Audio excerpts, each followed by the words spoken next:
Magandang araw mga kananay.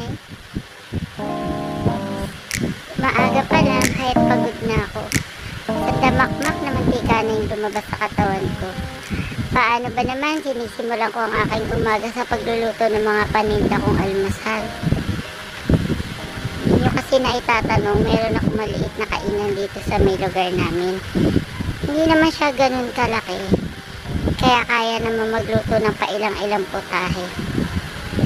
Pagkatapos ko magluto, ayan, habang walang bumibili, kailangan ko muna maglinis ng aming bahay. Maalikabok kasi kahit araw-araw mo siyang lampasuhin. Tabi kasi kami ng kalsada, kaya eto, kailangan umaga at hapon ang paglalampaso at pagwawalis sa kanya. Medyo delikado kasi yung anak ko, may skin asthma siya, so hindi siya talaga pwede sa maalikabok. Kaya kailangan linisin. Nagagawa ko lang yan pagkatapos ko magluto ng paninda ko. Tama-tama rin naman, nasa school na yung baby ko. Kaya malaya ako nakapaglilinis ng aming bahay. Habang wala siya, todo lampaso at walis ako. Kung mapapansin nyo, paalis-alis ako dyan kasi may mga bumibili ng almusal. Kaya naiiwanan ko pansamantala. At pag ayan, babalik ako kapag wala na at nakapagbenta na ako sa kanila.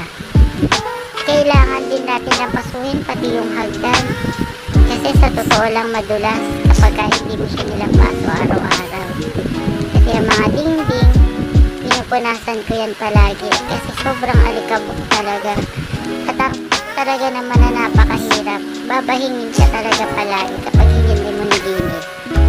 Pagkatapos niyan, eto, habang wala pa rin bumibili, aasikasuhin ko naman yung aking labahin. Kailangan ko rin maglaba kasi 1 week na tong labahin namin na to, hindi ko siya naharap. Gawa nang nagkaroon ako ng ubo. Hindi ko talaga kinayang maglaba. Kung mapapansin nyo, hindi pa rin maayos yung boses ko kasi galing ako sa sakit. Pero kailangan natin kumilos kasi nga nanay tayo. Hindi natin kailangan parating magpapahinga. Kailangan kapag may free time, eto, kilusin natin yung gawain bahay. Ayan, habang nagwawalis ako kanina at naglalampaso, nakasalang na yung puti ko. Para ngayon, hahanguin ko na siya. Sinusunod ko rin yung mga dikulay. Ganyan lang naman yung routine ko tuwing umaga. Habang wala ang baby ko, nakakagawa ako ng mga gawain bahay. Habang walang bumibili, nahaharap ko pa rin yung mga labahin ko. Mahirap maging nanay, oo, pero masarap. Ganyan lang, laba lang habang wala pong bumibili. Medyo marami na kasi yung labahin ko kaya kailangan ko na siyang bilisan. Laban kasi magluluto pa ako dahil darating ng 11:30 yung aking baby. Pag dumarating yan, sobrang gutom na siya talaga. Ayan lang naman yung ganap ko sa buhay, araw-araw, wala namang naiiba. Maglaba, magluto, magtinda, maglinis ng bahay, kung ano-ano pa. Sobrang wala na nga akong magawa pagka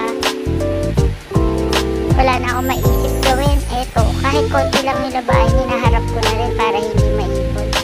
Mahirap kasi talaga matambakan. Malakas pa naman magbihis ang baby ko kasi pawisin siya.